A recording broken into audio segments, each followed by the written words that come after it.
नमस्कार दोस्तों, मैं हूं अमित बंसल, आपका चार्टर्ड अकाउंटेंट। और आज मैं इनकम टैक्स रिटर्न से रिलेटेड बहुत ही इम्पोर्टेंट एस्पेक्ट को आपके साथ डिस्कस करने वाला हूं। बेसिकली प्रैक्टिकल एस्पेक्ट को आपके साथ डिस्कस करने वाला हूं। ये आपको किसी भी बुक्स वगैरह के अंदर या थ्योरेटिकल नॉलेज में नहीं मिलेगा। जब हम इनकम टैक्स की रिटर्न फाइल करते हैं तो बेसिकली हम क्लाइंट्स का क्या चेक करते हैं कि उनके पास टोटल इनकम कहाँ से आई है, टोटल खर्चा उन्होंने कहाँ पे किया है। कभी ऐसा देखने को मिलता है कि उन्होंने खर्चा तो कर दिया 40 लाख रुपए का और इनकम आ रही है 10 लाख रुपए की। हमें इस मिसमैच को खत्म करना होता है। हमें पता है अगर ये 40 लाख रुपया खर्चा हुआ है तो 40 लाख रुपए की इनकम भी जनरेट हुई होगी, वो हमें शो करना जरूरी होता है। हम इसके लिए बैंक स्टेटमेंट लेते हैं क्लाइंट से। बहुत सारे क्लाइंट समझते हैं इस बात को और वो बैंक स्टेटमेंट अपना टाइमली दे देते हैं, बट बहुत सारे लोगों को मैंने ऐसे भी देखा है जो ये कहते हैं कि बैंक स्टेटमेंट की सर कोई ज़रूरत नहीं है, आप बिना बैंक स्टेटमेंट के ही आईटीआर को फाइल कर दीजिए। पर दोस्तों मेरा ओपिनियन ये कहता है कि आपकी जो बैंक स्टेटमेंट होती है उसके अंदर actual reflection of your financial details होती हैं। कितना पैसा आया है, कितना पैसा गया है, कहाँ से आया है और कहाँ पे गया है, वो सारी डिटेल्स आपके बैंक स्टेटमेंट में होती है।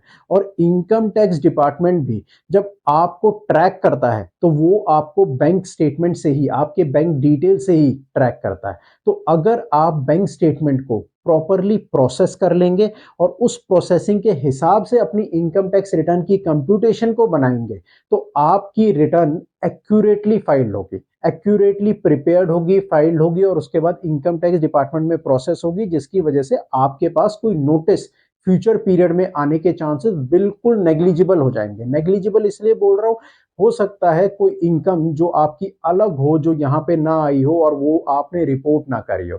तो अगर आपने सब कुछ रिपोर्ट कर दिया है तो डेफिनेटली 0% चांस होते हैं नोटिस आने के, अनलेस एंड अनटिल कोई और प्रोसीजरल एरर इसके अंदर आ जाता है।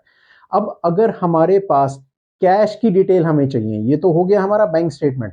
अगर हमें कैश की डिटेल चाहिए जहां पर हमें क्लाइंट से इंफॉर्मेशन लेनी होती है, हमारे पास AIS एनुअल इंफॉर्मेशन स्टेटमेंट से डिटेल्स आती हैं। तो इन सब इंफॉर्मेशंस को लेकर के एक जगह पर क्लब किया जाता है और उसके बाद एक फंड फ्लो टाइप में बनाया जाता है कि कितना पैसा आया, कहां से आया और कितना पैसा गया, कहां पे गया।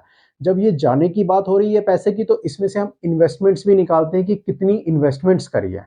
मेरे पास एक केस ऐसा आया जिसके अंदर मैंने देखा कि पर्सन की इनकम तो 5 लाख रुपए की है बट उसने LIC 15 लाख रुपए की खरीद रखी है। तो इसका मतलब उसके पास 10 लाख रुपए की इनकम और होगी, या फिर ओपनिंग बैलेंस उसके पास 10 लाख रुपए पिछले साल का पड़ा होगा जिसको उसने यूज किया होगा, या फिर 10 लाख रुपए उसने लोन लिया होगा किसी से, या फिर गिफ्ट लिया होगा।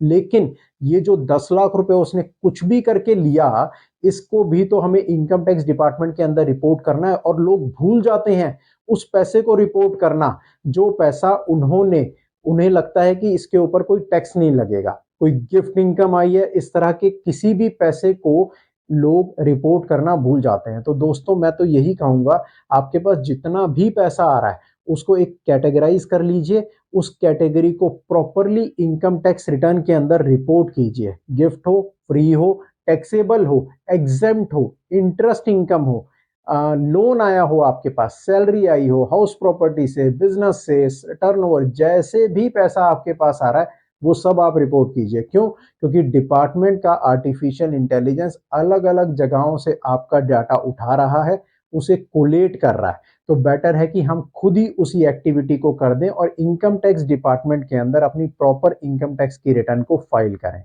ठीक है दोस्तों, अगर आपको मेरी वीडियो इफेक्टिव लगी तो आप मेरे चैनल को लाइक करें, सब्सक्राइब करें और शेयर कर दीजिए। थैंक यू दोस्तों।